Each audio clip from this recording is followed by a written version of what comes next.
Facultad de Estudios Superiores Cuautitlán presenta Jiménez Muñoz Sanet Gerandi el tema de auditoría administrativa, marco conceptual.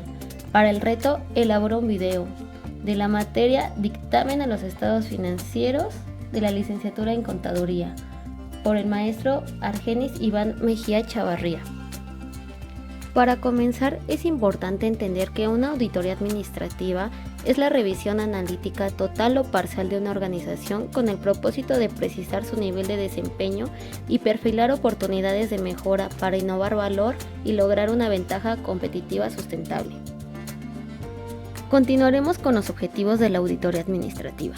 Por sus características, la auditoría administrativa constituye una herramienta fundamental para impulsar el crecimiento de las organizaciones, toda vez que permite detectar en qué áreas se requiere de un estudio más profundo, qué acciones se pueden tomar para subsanar deficiencias, cómo superar obstáculos, cómo imprimir mayor cohesión al funcionamiento de dichas áreas y, sobre todo, realizar un análisis causa-efecto que concilie en forma congruente los hechos con las ideas. En virtud de lo anterior, es necesario establecer el marco para definir objetivos congruentes cuya cobertura encamine las tareas hacia resultados específicos. Entre los criterios más sobresalientes para lograrlos se puede mencionar objetivos de control, destinados a orientar los esfuerzos en la aplicación de la auditoría y evaluar el comportamiento organizacional en relación con estándares preestablecidos. De productividad, encauzan las acciones de la auditoría para optimizar el aprovechamiento de los recursos de acuerdo con la dinámica administrativa instituida por la organización. Objetivos de organización. Determinan que el curso de la auditoría apoye la definición de la estructura, competencia, funciones y procesos a través del manejo eficaz de la delegación de autoridad y el trabajo en equipo. De servicio. Representan la manera en que la auditoría puede constatar que la organización está inmersa en un proceso que la vincula cuantitativa y cualitativamente con las expectativas y satisfacción de sus clientes. De calidad. Disponen que la auditoría tiende a elevar los niveles de actuación de la organización en todos sus contenidos y ámbitos, para que produzca bienes y servicios altamente competitivos. De cambio. Transforman la auditoría en un instrumento que hace más permeable y receptiva a la organización. De aprendizaje. Permiten que la auditoría se transforme en un mecanismo de aprendizaje institucional para que la organización pueda asimilar sus experiencias y las capitalice para convertirlas en oportunidades de mejora. De toma de decisiones. Traducen la puesta en práctica y los resultados de la auditoría en un sólido instrumento de soporte del proceso de gestión de la organización. De interacción. Posibilitan el manejo inteligente de la auditoría en función de la estrategia para relacionar a la organización con los competidores reales y potenciales, así como con los proveedores y clientes. Y por último, de vinculación. Estas facilitan que la auditoría se constituya en un vínculo entre la organización y un contexto globalizado. Para que el cumplimiento de los objetivos que hemos mencionado anteriormente sea el esperado, es importante hablar del alcance de la auditoría administrativa. El área de influencia que abarca la auditoría administrativa comprende la totalidad de una organización en lo correspondiente a su estructura, niveles, relaciones y formas de actuación. Esta connotación incluye aspectos tales como naturaleza jurídica, criterios de funcionamiento, estilo de administración, enfoque estratégico, sector de actividad, giro industrial, ámbito de operación, tamaño de la empresa, número de empleados, relaciones de coordinación, desarrollo tecnológico, sistemas de comunicación e información, nivel de desempeño, trato a clientes, tanto internos como externos, entorno, generación de bienes, servicios, capital y conocimiento, y los sistemas de calidad que maneja la entidad. Una vez que ya conocemos qué es la auditoría administrativa, sus objetivos y el alcance de esta, es importante hablar del campo de aplicación de la misma. La auditoría administrativa puede instrumentarse en todo tipo de organizaciones, ya sean públicas, privadas o sociales. Por su extensión y complejidad, es necesario entender cómo están conformadas estas organizaciones para responder a las demandas de servicios y productos del medio ambiente, y sobre todo, de qué manera se articulan, lo cual obliga a precisar su fisonomía, área de influencia y dimensión. A continuación se presenta la información por sector específico. Sector público. En este sector, la auditoría se emplea en función de la figura jurídica, atribuciones, ámbito de operación, nivel de autoridad, relación de coordinación, sistema de trabajo y líneas generales de estrategia. Con base en estos criterios, el ámbito de la aplicación se centra en las instituciones representativas de los poderes ejecutivo, legislativo y judicial.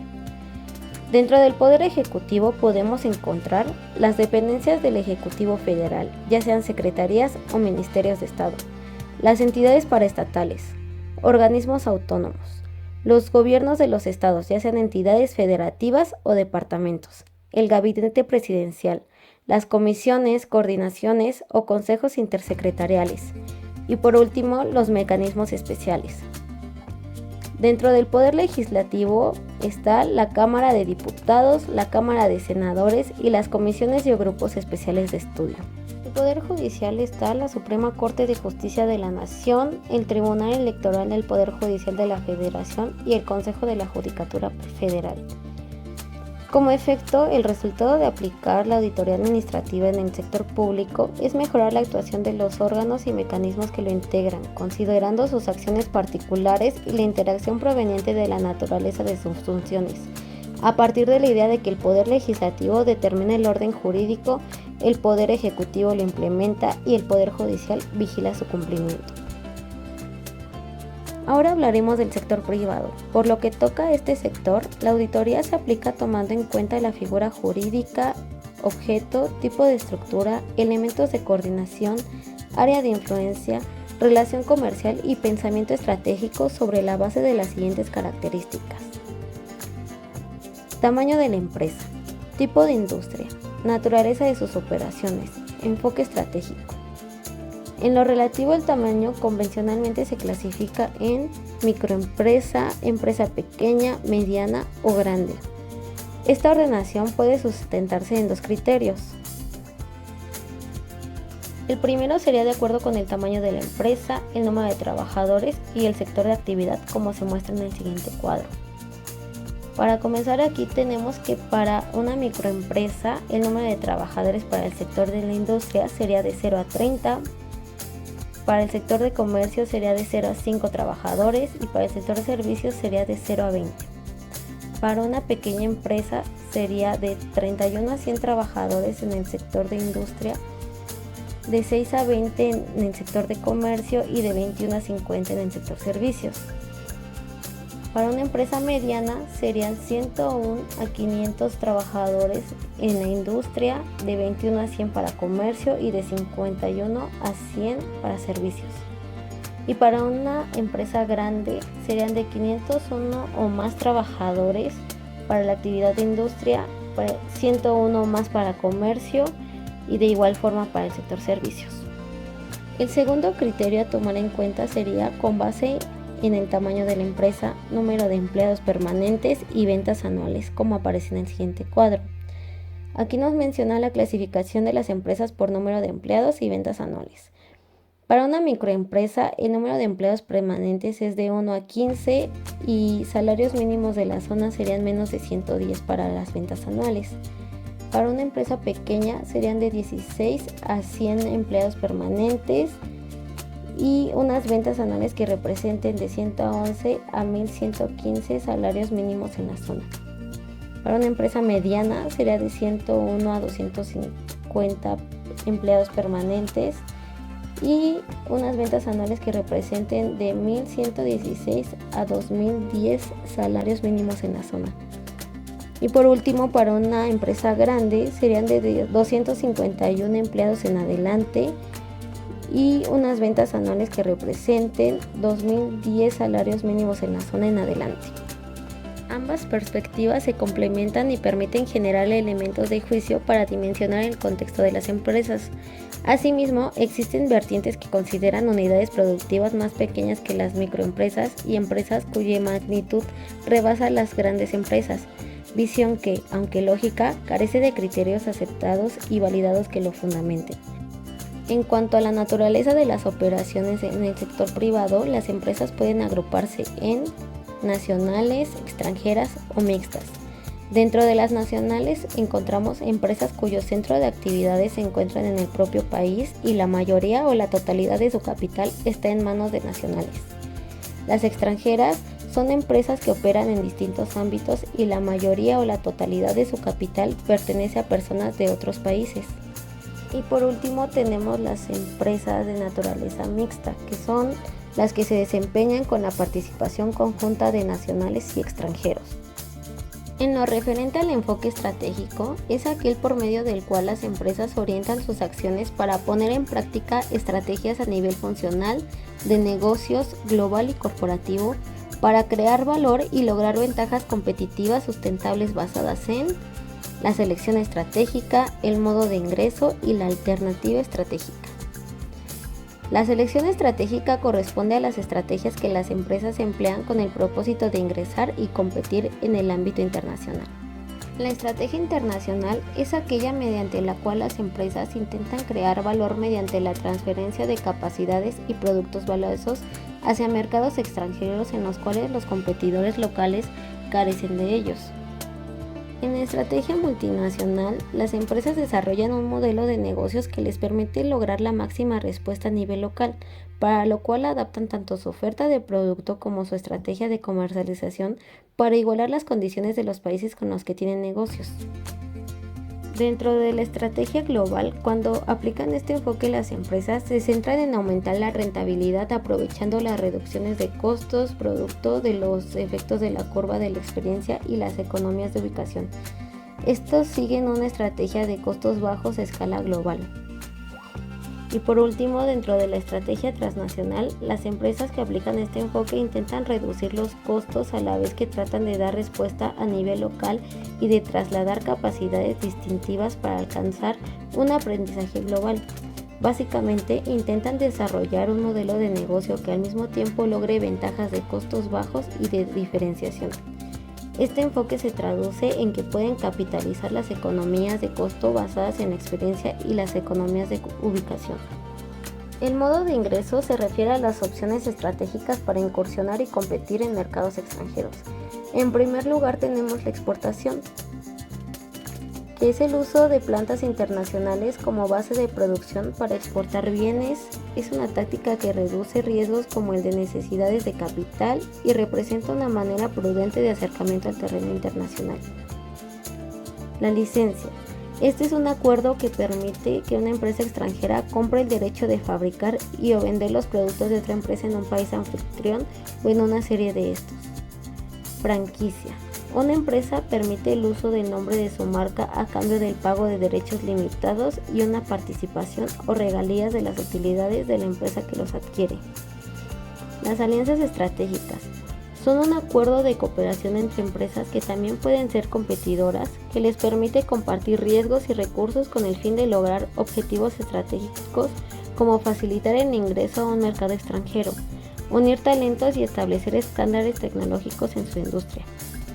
La subsidiaria propia es un establecimiento de una firma independiente propiedad de la empresa matriz en un mercado extranjero a través de la edificación o compra de instalaciones en ese país. La adquisición es una transacción en la que una empresa compra el total del control y los negocios de otra empresa con el propósito de utilizar con más eficacia sus competencias centrales, convirtiendo a la empresa adquirida en un negocio subsidiario dentro de su cartera. Fusión es un acuerdo entre dos empresas para integrar sus operaciones sobre una base relativamente equitativa de recursos y capacidades, que en conjunto pueden crear mayor ventaja competitiva. La alternativa estratégica define los enfoques e iniciativas que una empresa implementa para atraer clientes, resistir las presiones competitivas y fortalecer su posición en el mercado. Para este efecto sobresalen liderazgo en costos, que es superar el desempeño de la competencia con la generación de bienes y servicios a un costo inferior al del resto de la industria. Diferenciación. Ofrecer atributos y características únicas en un producto, bien o servicio con un valor exclusivo percibido para los clientes. Concentración. Atender un nicho de mercado en particular, definido geográficamente por tipo de cliente o por segmento de la línea de productos o servicios. Diversificación. Aprovechar las oportunidades de crecimiento que una empresa tiene en su actual industria, cuando posee la pericia, técnica, recursos, experiencia y capacidades para competir con éxito en otras industrias. Esta decisión puede realizarse en negocios estrechamente vinculados o en negocios que no guarden ningún nexo entre sí. Integración vertical. Extender el alcance competitivo de una empresa dentro de la misma industria al producir insumos propios o disponer de la producción. Integración horizontal. Buscar mayor poder en el mercado mediante la adquisición o fusión con empresas del mismo giro industrial. Bueno, y como efecto de implementar la auditoría administrativa en el sector privado que hemos descrito con anterioridad, es evaluar la capacidad para crear y operar empresas de primer nivel, con una administración consciente del modelo de negocio que requieren para producir resultados con un desempeño superior que les permita lograr una posición de liderazgo para convertirse en un estándar en su industria. Sector social. En este sector, la auditoría administrativa se aplica para evaluar aspectos tales como la promoción del derecho a la educación, la vivienda, el trabajo, la salud, el desarrollo económico, la protección social y el bienestar de los sectores más desprotegidos, en atención a el tipo de organización y la naturaleza de su función. Por su tipo o figura, las organizaciones que forman el sector son agrupaciones, asambleas, asociaciones, colegios, comisiones, cooperativas, empresas de solidaridad, fondos, fundaciones, organismos de asistencia e integración social, organizaciones comunitarias, procuradurías, planes emergentes, entre otras. Como efecto, el objetivo de aplicar la auditoría administrativa en el sector social es supervisar el manejo transparente de los recursos, lo que permite destinarlos a lograr una auténtica promoción de la equidad, respeto a la diversidad y la inclusión social para combatir la discriminación y fomentar la integración de jóvenes, mujeres, adultos mayores, indígenas, niños y personas con discapacidad, así como impulsar la reconstrucción del tejido social protegiendo a las personas que se encuentran en situación de abandono, indigencia o alta vulnerabilidad, a través de una convivencia basada en los valores, el respeto y la tolerancia. En conclusión, la auditoría administrativa es producto de una necesidad que ha tomado forma a lo largo de la historia, porque se le considera una herramienta idónea para examinar el desempeño de las organizaciones y perfilar oportunidades de mejora para convertirlas en una ventaja competitiva.